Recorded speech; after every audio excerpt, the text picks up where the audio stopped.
Ngayon naman ang ating second winner na kukuha ng brand new electric vehicle. Walang iba kundi si Jessa Tolentino. Yay!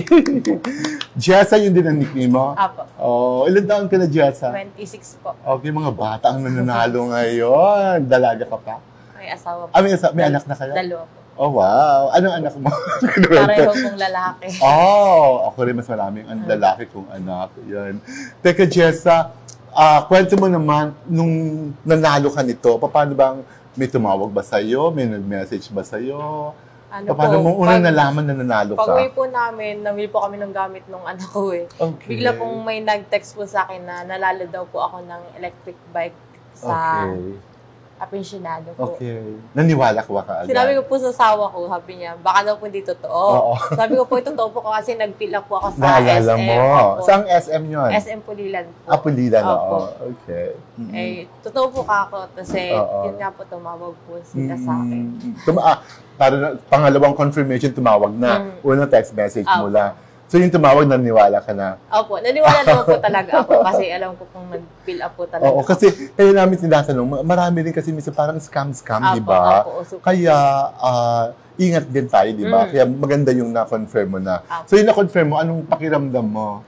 Masaya po. Kasi kailangan po talaga namin kasi nag-aaral po yung anak ko. Kailangan mo talaga yan? Opo, pang blessing. Po. Lalo po pag umuulan. Okay. Magagamit talaga ng ilan taon na ba yung mga bata?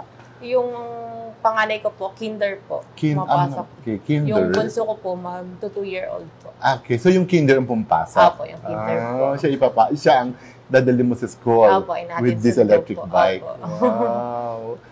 Matagal ka nang gumagamit ng aficionado? Bali nung dalaga pa po ako, gumagamit na po talaga kami ng aficionado. Nako. So, ilang years na yon mula nung dalaga ka hanggang ngayon, 26 ka na? Matagal na po. Bali yung nung bumili po ako sa SM Pulilan, mag-graduation po yung anak ko. Yung anak ko po kasi aficionado din po yung pinagagamit ko sa kanya. Alam, natutuwa kami sa ganyang storya. Mula sa iyo hanggang nagkaanak ka, dalaga ka pa. Thank you so much, ha. Kaya naman kami namigay talaga ngayon ng mga prizes worth 25 million pesos. Kasi 25th year ng aficionado. Sa dami ng gumatangkilik ng aficionado since year 2000, para sa inyo talaga yan. At kami naman ang papasalamat sa inyo sa inyong continuous na pagtangkilik ng aficionado. Maraming salamat. Ayun. So, excited di ba yung dalawang boys ng anak mo? Opo, lalo po yung panganay. Hinihintay niya po talaga. Talaga? Ay, nakita mo na ba? Mauuwi niyo na ba ngayon? Kausap ko na rin po yung po doon sa NWOW. Sa NWOW. Doon nila kukunin no? May kulay ba yan? Or mamimili sila? Talaga? Mga kulay din. Okay. May napili ka ng color? Wala po. Wala pa. Pagdating mo na lang siguro. Sige. Siya yung mister mo? Opo. Siya yung magdadrive? Opo, siya po.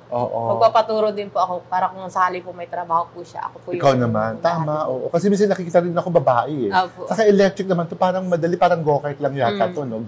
Ganun, accelerator, brake, at ganun. Madali lang. Kayang-kaya. Malapit lang ba yung school niya sa bahay? Opo, malapit lang naman po. 5 minutes lang po. 5 minutes 10 lang. minutes. Ganun lang.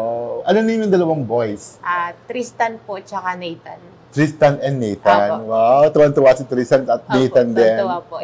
Tinatanong po niya palagi kailan daw po darating yung e-bike namin.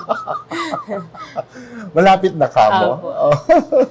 Yan, si Tristan and Nathan, no? Yan, congrats din sa inyo at of course kay Daddy rin na nandito. Yan, excited din siguro si Daddy. Opo. Talaga. Hinintay niya po talaga yung tawag. Taga Bulacan din siya? Apo, taga Bulacan. Pulilan din? Apo, Pulilan. At talagang Bulacan. Pareho tayong Bulacan. Thank you po. Ako ay Bustos. Nanay ko Bustos, tatay ko Angat. Yung alam mo yung salita niya, yun yung Bulacan eh. Yung pag nagsasalita siya ng Tagalog, para narinig yung mga kamag-anak ko sa Bulacan. Parang ng punto na Tagalog talaga. No? Sige. I just want to embrace you dahil nanalo ka ng isang electric bike. Congratulations! Si Jessa. Enjoy mo yung bike mo. Thank you po. Thank you. Bye-bye!